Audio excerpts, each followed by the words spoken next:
Alright, say it with me, because this is a video talking about the player it's talking about, we have to start it off the same way as we always do. Ravioli, what's in the pocket, Oli? And for those of you who are saying, what? It's just a prank, bro. So let's talk today about Tyler Toffoli and the Montreal Canadiens and another team that is out there that apparently has already sort of been linked as the destination for this player. It all starts off of Elliotte Friedman and what he said on the Jeff Marek show the other day. Here's the quote from NHL Watcher. By the way, the video is also on, I believe it's the Sportsnet Twitter account.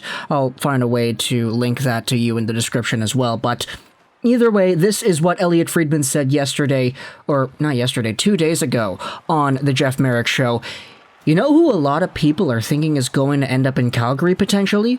There's a number of teams that are penciling in Tyler Toffoli with Calgary, and it makes a ton of sense. They're looking for secondary scoring, and there is a Daryl Sutter connection. Now, let's go over the entire situation over here before we expand upon that idea. Tyler Toffoli, 29 years old, 6 feet 196, a winger, center, right-handed guy, signed to the end of 2024, making $4.25 million a season. Now, he does technically play all forward positions according to Elite Prospects, but you don't really see people playing Tyler Toffoli at center. He's normally a left wing or a right wing. This season, he's out there with 26 points in 35 games played, 11 points in his last 10, and 5 points in his last 5. He's really started to heat it up as of late. And sure, even though he's not really scoring at the same pace as he did last season, where he had 44 points in 52 games played and 28 goals, for crying out loud. What a great season for that guy. He was on pace for 69 points last year, and if you do the math for his goal production, he was on pace for 44 goals. This season, he is out there on pace for, let's say, 26 divided by 35, multiplied out by 82. He's on pace for 60 points this year, which is actually pretty good now that I think about it. On pace for 69 points last year, 60 points this year. The drop-off has not been that drastic, which is impressive to me because the Canadiens certainly have fallen off in a much more extravagant way than Tyler Toffoli's point production. But aside from that, we all kind of know what Toffoli brings. He brings goals, he brings scoring, he brings a guy who isn't really all too fast out there, but who can penalty kill, who can power play, and he can do all the things in between. Tyler Toffoli is a valuable asset, and he was one of the most important and notable players last season for the Canadiens in the Northern Division. That $4.25 million AAV salary is pretty good for a guy who's in the 60-point range this year and who was in the 69-point range last year and 44-goal territory as well. Because he's 29 years old, and because he's got that contract, I could see a number of teams going out there and saying, hey, this guy's pretty good. Why don't we go out there and trade for this player? Sure, he isn't really the fastest guy in the world, so you're gonna have to find a coach that knows how to use these types of players effectively. And who else than Daryl Sutter? Toffoli does not have any clauses on his contract, no moves, no trades, he doesn't have those. So if the Canadiens just wanted to up and away trade him today, they would have the option to do that. And so we go over to Calgary, and we take a look at that Daryl Sutter connection, and we understand that Toffoli did indeed have himself some very good years with the LA Kings. He won himself a Stanley Cup as a part of that 70s line. He was a 30-goal scorer, you know, all that great stuff that we love to see out of Tyler Toffoli. And so when you take a look at Daryl Sutter and the style of hockey that he plays, this is a guy that knows how to use Tyler Toffoli, and he just happens to be in Calgary right now. You take a look at the Calgary Flames and you say, okay, this is a pretty good team that has gone out there and actually progressed pretty well in this season's worth of NHL play, and you see where they are in the NHL standings. Okay, in the West, Calgary is second in the Pacific right now, 56 points in 44 games played. They've won 5 in a row, and they're 8-2-0 in their last 10. This is a team that, with the timeline expiring of Johnny Gaudreau, you have yourselves the debates as to where this team is going to go. Tkachuk is an RFA, Mangiapane's an RFA, Johnny Gaudreau is a UFA, and you have everybody else in between. So there's some speculation that goes out there and says that Calgary could be an all-in team this postseason and at this upcoming trade deadline. And if you want to go out there and say that your future is not really all too guaranteed, you're not really too sure, which guys are going to stick around and for how much and all that, a Tyler Toffoli-like acquisition could be pretty nice because he does have another few years on that contract. Now, as for what the Calgary Flames could give up for a Tyler Toffoli, you have to take a look at the body of work the guy has had. Point per game with Vancouver, very effective player when he was acquired by Jim Benning at the end of the 2020 season. Eventually, he was very good in Montreal, getting a 44-goal pace, and now he's still doing pretty well despite the fact that that team is very bad. And so, what is this guy worth? Is he worth a first-round pick and a prospect? Is he worth a second and a prospect? Maybe just a prospect, depending on who you ask. There are indeed some very good names on the Calgary Flames system that I do indeed like.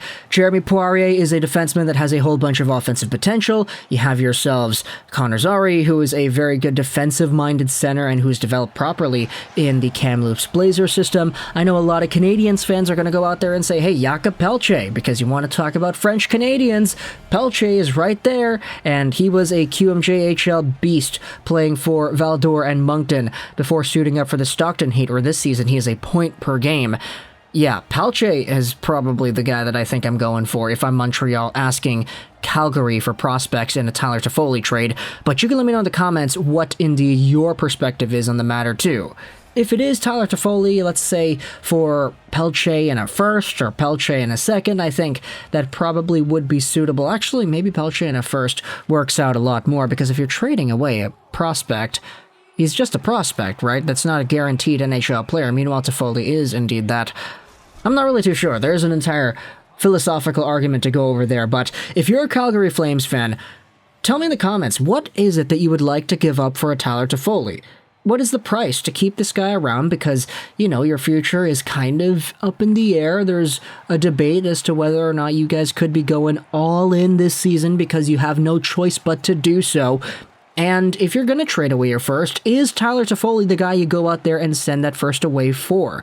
Because there are other trade rumors talking about Mark Giordano, there are other players on the market, Claude Giroux, that you guys have sort of been involved with, or the media has been saying you guys are involved with. I saw a few Calgary Flames fans going out there saying, okay, no, I'd rather get Giroux than Toffoli, so Montreal, please back away, or, hey, I kind of like the defensive option more. We need more of that. Get us Mark Giordano back or whatever. So, Flames fans, let me know in the comments all your thoughts about this entire situation over here. Also, one more thing before we end off this video.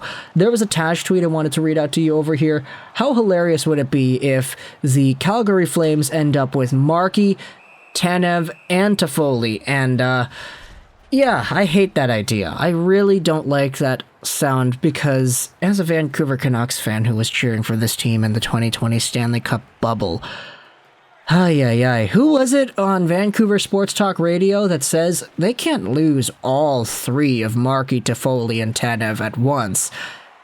Can they? Because my goodness, whoever it was that said that, you are an absolute prophet, and you should probably buy yourself a lottery ticket or two, because yeah, imagine that, eh? The Vancouver Canucks in the Stanley Cup bubble, they make the second round, almost the third round. They're 10 minutes away from making the third round. Actually, scratch that. 10 minutes, a Brock Besser lower shot, and Robin Lehner away from making the third round. And they're very good. Like, it's a miracle run for sure. Travis Green has himself a team that is probably like the best team that Benning had assembled, but it cost them so much money, it cost them so much future. Tanev, Toffoli, Markstrom, none of these guys re-sign. Two of them go over to Calgary, one of them goes over to Montreal and then gets traded to Calgary. That would be hilarious, but I would hate it. So, yeah. And we'd have to see a few extra years of that as well. Tanev and Markstrom both got term. Toffoli is on until 2024.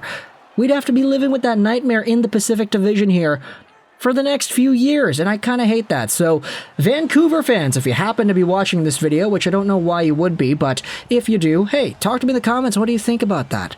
What do you think about Calgary getting all three of these guys? Not to mention the fact that Louis Domingue was there too, Josh Levo was there too. The Calgary Canucks are real, folks. They're real and bigger, badder, better than ever. So, talk to me in the comments, what do you think? Montreal fans, of course, you know, you can tell me in the comments, what do you want for a Tyler Toffoli? Is it Pelche? Is it Poirier?